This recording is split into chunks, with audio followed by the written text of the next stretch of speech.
Now that we can save our user and associate it to the model, we now want to talk about permissions and how which users can do what inside of our app. This has nothing to do with authentication. It just has to do with permission. So if it is a user and they are logged in, then they can create it. Or if they're not logged in, then they can do stuff too. And that's true about this perform create as well. So right now, this is kind of, well, maybe if they're not logged in, they might be able to still do it. But that is not something we're going to check quite yet because we haven't talked about authentication. And first I want to do permissions. So let's go ahead and import from REST framework permissions. We're going to import a couple things here, and that is the first one is allow any, and then the next one is authenticated. The next one is admin user, excuse me, and then finally is authenticated or read only. Do note that it is, each one is capitalized, and if you mess up on any of those, you can definitely take a look at the documentation for permissions themselves, and it'll show all that stuff. So now down here we can do authentication, or excuse me, permission classes, and we can put it equal to a list of the permissions we want to allow. So in this case, I'm going to say is authenticated. That's going to be the first one. Is authenticated will be that create view. So now if we go into our post create, we want to make sure that the user is authenticated. Of course, we want to also make sure the server is running before we get that started.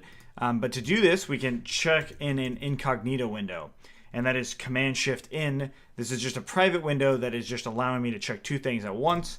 In this case, we're checking that this person's authenticated. In this case, it says the message says detail, authentication credentials were not provided. So we can actually customize that however we'd like, but we're not going to do that quite yet. And we could also do is admin user. So we could do authenticated and is admin user, or just is admin user. That's up to you. And then is authenticated or read only. That has to do with like a retrieve API view or a detail API view, or more specifically retrieve update API view. So this is where, you know, if you wanted to make sure that it is authenticated or read only could be. So you could go on each one and just define those classes in and of itself. Now, by default, the Django REST framework has these classes already defined in the settings, but that's not something we're going to do quite yet. But instead, what we want to do is actually create our own permission, our own custom permission on whether or not the user is the actual owner user. So I'm going to go ahead and leave this one as is authenticated, right? So the post create API view makes sense that it would be is authenticated for it to work. But what we also want to do is down here in the post update view, I want to have is authenticated. We can now use is authenticated or read only. But then I also want to make sure that the user that's trying to update it is the owner user, the user that actually owns this object. So let's go into our API module, and we're going to make a new file here called permissions.py, and we're going to create our own permission. So we'll do from rest_framework.permissions import base permission.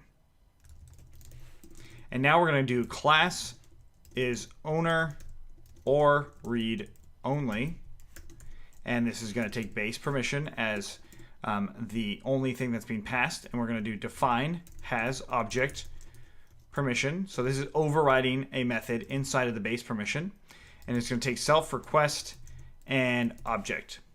So it's going to, and oh sorry, one more thing is view. So now all we want to do is say return object.user equals to request.user. So basically, is the requested user the same as the object user or the object owner? And this object user is coming from the model that we're going to be working with. So in this case, we have user right here. On the documentation for the Django REST framework, it says owner, which we are using user. And this is basically the exact same thing. So I'm going to go ahead and copy this, and we're going to actually import this in now. So from .permissions import is owner or read only. So I'm going to go ahead and copy this and bring it down into our post update view and put that down. But I also want to add in a message here. So I'm going to say message equals to you must be the owner of this object. Okay, so now that we've got this, let's go ahead and try it out.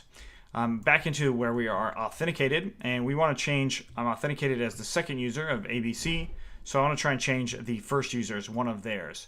So I'm going to go into the slug of new title and go to edit, and it says, right as it comes in, it says, detail, you must be the owner of this object, 403 forbidden. So it came off of the message that we said right there. Very, very good. That's exactly what we want to see. There's one other aspect that we see in the documentation, which is this right here. And that is if request method is in the safe methods. So basically you can change the methods as you want. So I could say my safe methods equal to, and you could just literally say put, and that's it. And you could just change this right here, and it will only allow you to update it. So this was literally a permission if you're the owner or user and all they're trying to do is update it. You can also put this as a view as well, or just define has permission, self, request, and view. Has permission is almost like object permission. It works very similar, but if we do this, has permission is just a generic one. So if you didn't necessarily have an object view, so if you're not using a generic view, you can still use this right here. And of course we want to put your safe method. You could do it like this just to check it out. There we go. So that is a way to do it. And of course, if we did permissions.safe methods, like in the documentation, if we wanted to use that, the documentation says if in permissions.safe methods, we would actually need to import safe methods here and do that. Just slightly different. Again, it's just our preference on how we actually do our imports. So that is owner or read only. And again, it's not allowing you to do that. But whereas if you go to the one that user actually has and try to edit it, it's giving us, you must be the owner of this object. So it's actually giving us an error. And it probably has to do with the safe method stuff. It most likely does. So we put get in here and then refresh in here, and now it actually works. Because get method is about seeing it. Cool, because if you remember back to the view itself, it's a retrieve and update view. So that's really basic stuff as far as the permissions are concerned. But this is the requested user. So if you had other attributes to this requested user, let's say, for instance, you had membership, and you want to do objects.get and user equals to request.user, and then you said something like, let's do member equals to this, and then member.is active. You could do stuff like that to really make this even more of a powerful permission stuff. If you want to see more about that in particular for memberships, definitely take a look at the Django REST Framework API project that we have on codingforentrepreneurs.com or joincfv.com. It's for the Serve Up membership. If you have questions on that one, let us know in the comments below, and we'll definitely link to it. But that's it for permissions. If you have any questions, let us know. Otherwise, let's keep going.